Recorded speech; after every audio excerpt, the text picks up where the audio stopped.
আচ্ছা দেখো, সমান্তরাল সরলরেখা ও ছেদকের ধারণা। এখানে A B O C D সরলরেখা, এই দুটো সরলরেখা সমান্তরাল নয় এবং এই সরলরেখাটা ই এফ, এইটাকে কি বলবো আমরা? ছেদক। ছেদ করার ফলে কটা কোণ উৎপন্ন হয়েছে? 8টা কোণ উৎপন্ন হয়েছে। 1 নম্বর কোণ, 2 নম্বর কোণ, 3 নম্বর কোণ, 4 নম্বর কোণ, 5 নম্বর, 6 নম্বর, 7 নম্বর, 8 নম্বর, এই 8টা কোণ উৎপন্ন হয়েছে। এখানে বলেছে যে এই 1 আর 5 কোণের ধরন লিখতে, মানে 1 নম্বর আর 5 নম্বর কোণটাকে কি কোণ বলবো এবং সেটা সমান কি সমান নয় সেটা লিখতে বলেছে।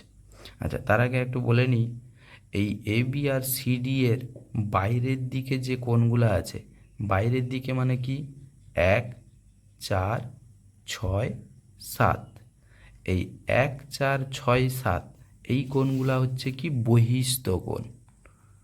বহিস্থ কোণ, বহিস্থ কোণ কি কি বললাম? 1, 4, 6, 7, অর্থাৎ বাইরের দিকে যে কোণগুলা সেটাকে বলবো আমরা বহিস্থ কোণ। কোণ 1, কোণ 4, কোণ 6, কোণ 7। আর ভেতরের দিকে যে কোণগুলো আছে ওটাকে বলবো অন্তস্থ কোণ।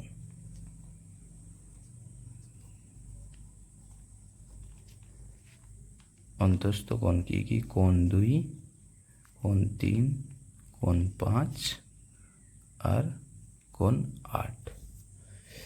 এবার আসি কোণের ধরন জানতে।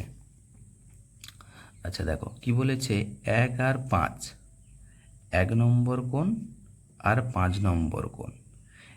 1 নম্বর কোণ 5 নম্বর কোণকে কি কোণ বলবো? দেখো ই এফ ছেদক, ছেদকের একই পাশের কোণ বলছি আমরা। 1 আর 5, 1 আর 5টা কিন্তু ছেদকের একটা সাইডে আছে। এখানে 1 নম্বর আর এখানে 5 নম্বর নেই। ই এফ সরলরেখা ছেদকের একটা সাইডে আছে।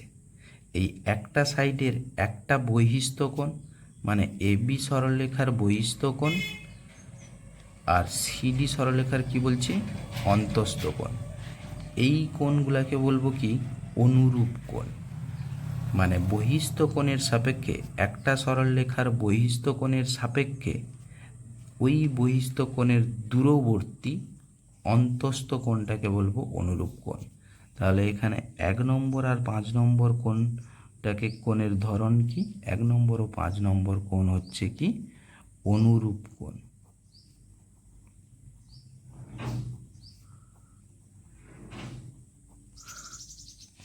এবার বলছে যখন দুটি সরলরেখা সমান্তরাল নয়, এখানে A B R C D দুটো সরলরেখা সমান্তরাল নয়।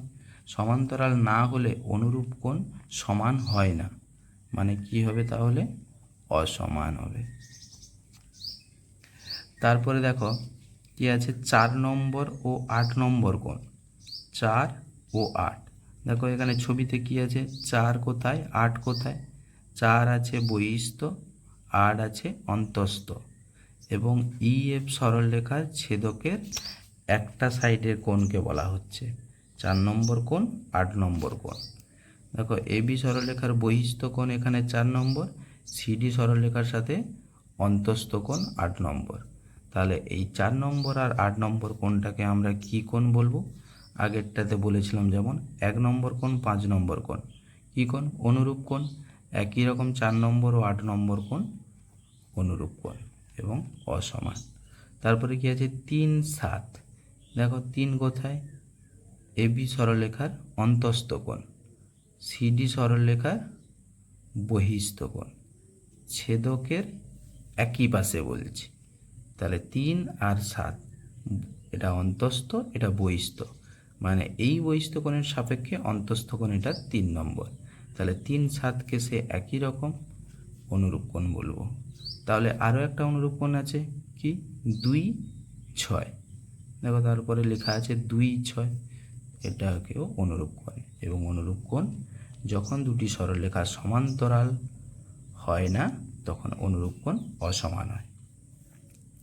এবার আসি 2, 8, তারপরে বলেছে 2 নম্বর কোণ 8 নম্বর কোণ, এই কোণটাকে কি কোণ বলবো? দেখো 2 কোথায় 8 কোথায়, 2 নম্বর কোণ এখানে, 8 নম্বর কোণ এখানে। এখানে 2 নম্বর কোণ কি অন্তস্থ, 8 নম্বর কোণও অন্তস্থ। এবং সেটা দেখো এই ইএফ যে ছেদক আছে, ইএফ যে ছেদক আছে, ছেদকের বিপরীত পাশে বলছি। এবি সরলরেখার অন্তস্থ কোণ এখানে 2 নম্বর, ছেদকের এই সাইডে আছে। 8 নম্বর কোণটা ছেদকের এই সাইডে আছে, এটা ছেদকের এই সাইডে আছে, এটা ছেদকের এই সাইডে আছে, এবং দুটোই কি অন্তস্থ কোণ। এই অন্তস্থ কোণ এবং ছেদকের বিপরীত পার্শ্বে দূরবর্তী অন্তস্থ কোণ, ছেদকের দূরবর্তী অন্তস্থ কোণ, তাকে বলা হয় কি একান্তর কোণ। এখানে 2 নম্বর ও 8 নম্বর কোণকে আমরা লিখব কি একান্তর কোণ।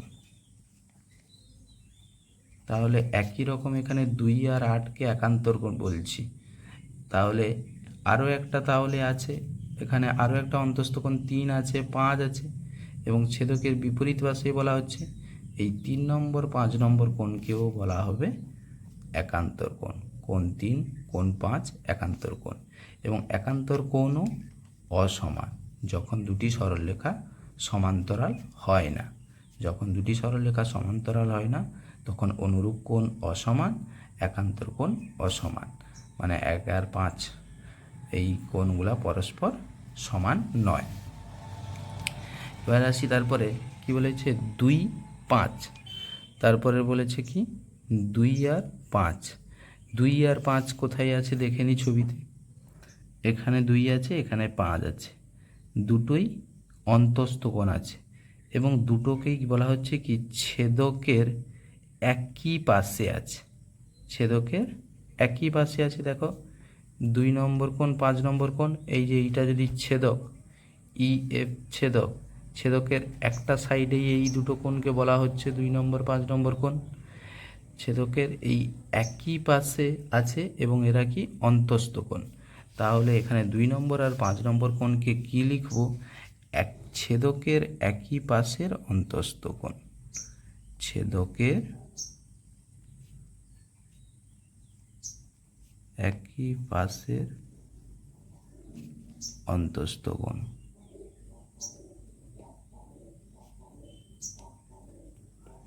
এবং এটাও অসমান। তারপরে দেখো একই রকম 3 আর 8 ছেদক, এই ই এফ ছেদক, ছেদকের একই পাশেই অন্তস্থ কোণ, এটাও অসমান। তারপরে 1 নম্বর কোণ 3 নম্বর কোণ।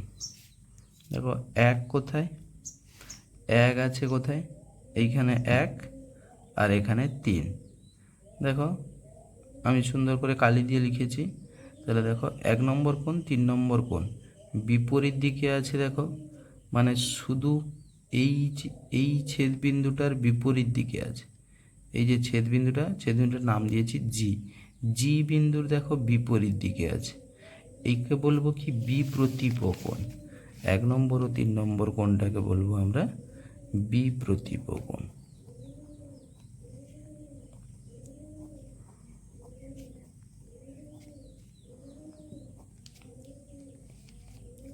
একই রকম আর কি আছে দেখো 2, 4, 2 নম্বর কোণ 4 নম্বর কোণ, এটাও কি বিপ্রতীপ কোণ। এবং বিপ্রতীপ কোণ সব সময় সমান হয়। দুটো সরলরেখা যদি ছেদ করে পরস্পরকে, এখানে এবি আর ইএফ জি বিন্দুতে ছেদ করেছে, ছেদ বিন্দুর বিপরীত দিকে কোণগুলোকে বলা হবে বিপ্রতীপ কোণ, এবং এরা সমান হয়। মানে এটা যদি 30 ডিগ্রি হয় এটাও 30 ডিগ্রি, এটা যদি 120 ডিগ্রি হয় এটাও 120 ডিগ্রি।